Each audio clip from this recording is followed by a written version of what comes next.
ನಮಸ್ತೆ ಸ್ನೇಹಿತರೆ, ಇವತ್ತು ನಾವು TET ಟೆಟ್ ಇಂಗ್ಲಿಷ್ ಪರೀಕ್ಷೆಯ 2024ರ ಹಳೆಯ ಪ್ರಶ್ನೆ ಪತ್ರಿಕೆಯನ್ನು ನೋಡ್ತಾ ಹೋಗುವ.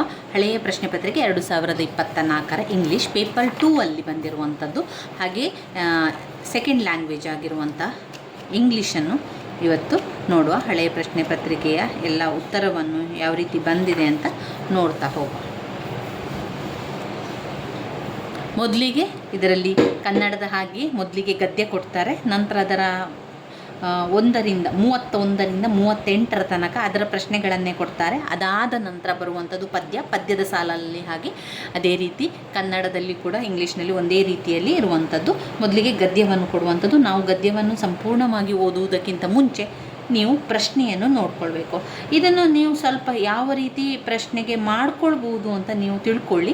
ಯಾಕಂದರೆ ಪ್ರತಿ ಪ್ರಶ್ನೆ ಪತ್ರಿಕೆಯಲ್ಲಿ ಇಲ್ಲಿ ಕೊಡುವಂತಹ ಗದ್ಯಗಳು ಬೇರೆ ಬೇರೆ ಇರೋದ್ರಿಂದ ನಮಗೆ ಅದೇ ಗದ್ಯ ಬರುವುದಿಲ್ಲ. ಅಂದರೆ ನಾವು ಮೊದಲಿಗೆ ಪ್ರಶ್ನೆಯನ್ನು ನೋಡಿಕೊಂಡು ನಂತರ ಅದಕ್ಕೆ ಉತ್ತರವನ್ನು ಹುಡುಕಬೇಕಾಗ್ತದೆ. ಇಲ್ಲಿ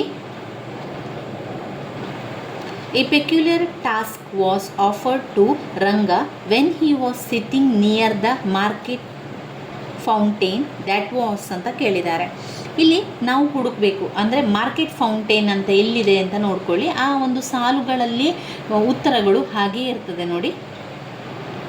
ಇಲ್ಲಿ ಮಾರ್ಕೆಟ್ ಫೌಂಟೇನ್ ಬರ್ತದೆ ನೋಡಿ. Today very peculiar task offered itself as he sat near the market fountain.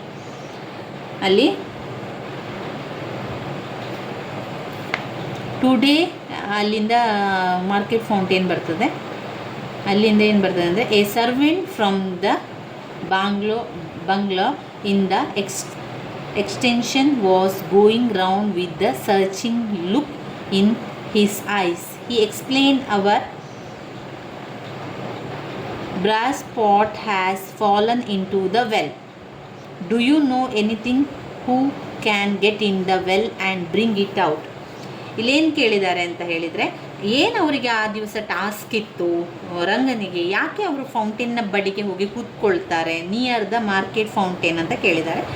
ಯಾಕೆ ಅಂತ ಹೇಳಿದರೆ to get in to the well and bring out the ಆ ಒಂದು ಪಾಟನ್ನು ಬ್ರಾಸ್ ಪಾಟನ್ನು ತಗೊಂಡು ಬರಬೇಕು ಅನ್ನುವ ಕಾರಣದಿಂದಾಗಿ ಅಲ್ಲಿ ಕೂತ್ಕೊಂಡಿರುವಂಥದ್ದು.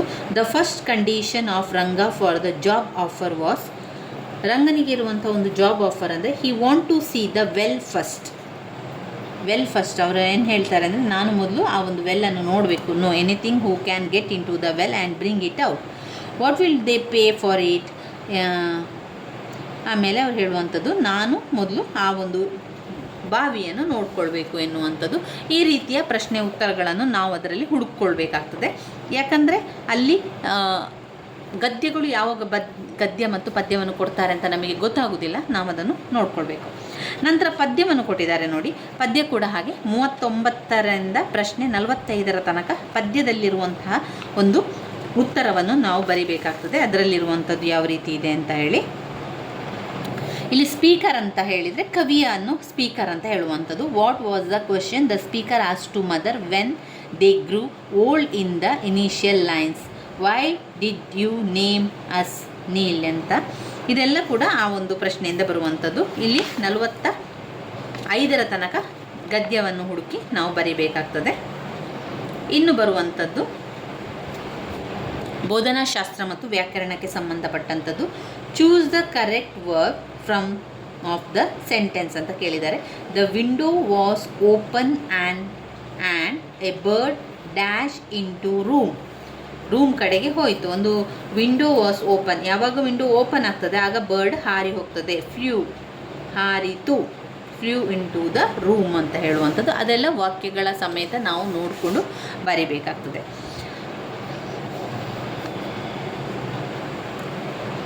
Choose the appropriate superlative degree for given sentence. Very few kings were as great as Ashoka. ಇಲ್ಲಿ ಹೇಗೆ ಅದನ್ನು ಅಪ್ರಾಪ್ರಿಯೇಟ್ ಸೂಪರ್ಲೇಟಿವ್ ಡಿಗ್ರಿಯಲ್ಲಿ ಬರಬೇಕು. ಅದಕ್ಕೆ ಉತ್ತರ Ashoka was one of the greatest king.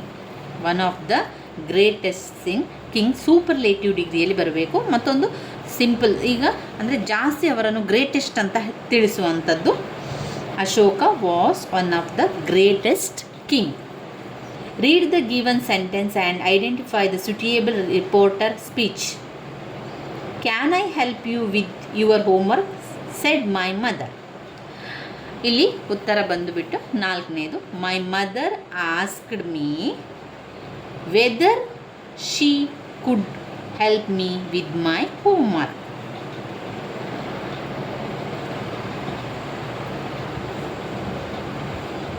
Choose the correct combined sentence. There was heavy traffic. I could not reach the office in time. Second one answer ಬರ್ತದೆ. In spite of heavy traffic, I did not reach the office in time ಅಂತ. Identify the suitable voice of the given sentence. Mona completed the sum. The sum was completed by Mona. N C T C stand for, ಅದರ full ಫಾರ್ಮನ್ನು ನಾವು ಬರಿಬೇಕಾಗ್ತದೆ. N C T C ಅಂದರೆ national council for teacher education.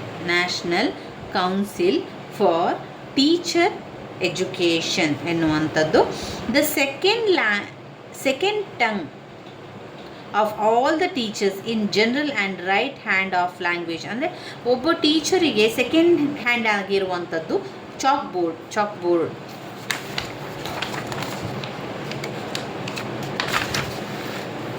ಇನ್ನು 53ನೇದು, the approach which emphasize the more use of target language and there is hardly scope to use mother tongue of the pupil as the structure for English language cannot be translated into mother tongue is known as communicative approach. ಅದು communicative ಅಪ್ರೋಚ್ಗೆ ಬರುವಂಥದ್ದು. ಯಾವ approach ಅಂತ ಕೇಳಿದರೆ, ಒಂದು mother tongue ಮಾತಾಡುವಂಥದ್ದು, ಅದು communication approach ಮಾಡುವಂಥದ್ದು. Mother ಟಂಗಿನ ಮೂಲಕವೇ ಕಮ್ಯುನಿಕೇಷನ್ ಅಪ್ರೋಚ್ ಮಾಡಲಿಕ್ಕೆ ಸಾಧ್ಯ ಆಗುವಂಥದ್ದು. Receptive vocabulary, recognising words while listening or reading. ಯಾವಾಗ ನಾವು ಕೇಳ್ತೇವೆ ಮತ್ತು ಓದ್ತೇವೆ ಆವಾಗ ರೆಕಾಗ್ನೈಸ್ ಮಾಡುವಂಥದ್ದು ವರ್ಡನ್ನು, ಅದು ರೆಸ್ಪೆಕ್ಟಿವ್ ವೊಕ್ಯಾಬ್ಯುಲರಿ ಆಗಿರುವಂಥದ್ದು. Recognising words while listening or reading. The change in the form of the word or words as grammatical aspect to obtain the intended meaning is known as semantics. Grammatical aspect ಬರುವಂಥದ್ದು ಸೆಮೆಂಟಿಕ್ಸ್ ಅಲ್ಲಿ. The statement that describe the knowledge, skill and attitude which student should acquire by the end of the particular class or course is known as, ಅದು learning outcomes. A teacher divided the classroom into small group and asked them to discuss and present their views on conservation of water. The students are free to present their view in the form of written description, role play, verbal presentation, etc. The teacher facilitates as and when required. This approach is known as natural approach. ಅದು natural ಆಗಿ ಹೇಳುವಂಥ natural approach. The study of articulation, transmission and reception of speech sound is called phonetic ಅದು ಬರುವಂಥದ್ದು. Speech sound phonetic ಅಂತ.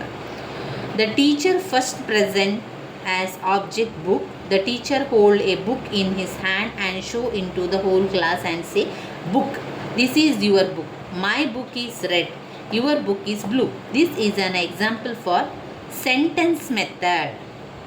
ಇದು story method ಅಲ್ಲ, word method ಅಲ್ಲ, perhaps method ಅಲ್ಲ, ಇದು ಸೆಂಟೆನ್ಸ್ ಮೆಥಡಿಗೆ ಬರ್ತದೆ. Assessment is made alone with the teaching lesson throughout the academic year. Academic ಇಯರಿಗೆ ಮಾಡುವಂತಹ ಒಂದು ಪರೀಕ್ಷೆ formative assessment, which include oral test and co-curricular activities is known as assignment is made co-curriculum activities known as formative assessment ಮಾಡುವಂಥದ್ದು. ಅದು ಒಂದು co-curriculum ಆ್ಯಕ್ಟಿವಿಟಿಯ ಜೊತೆಗೆ oral test which includes the oral test and co-curriculum activities, ಅದು formative ಅಸೆಸ್ಮೆಂಟಿಗೆ ಬರುವಂಥದ್ದು. ಇವಿಷ್ಟು 2024ರ English ಪ್ರಶ್ನೆ ಪತ್ರಿಕೆಯಲ್ಲಿ ಬಂದಿರುವಂತಹ ಪ್ರಶ್ನೆಗಳು ಮತ್ತು ಉತ್ತರಗಳು. ಧನ್ಯವಾದಗಳು.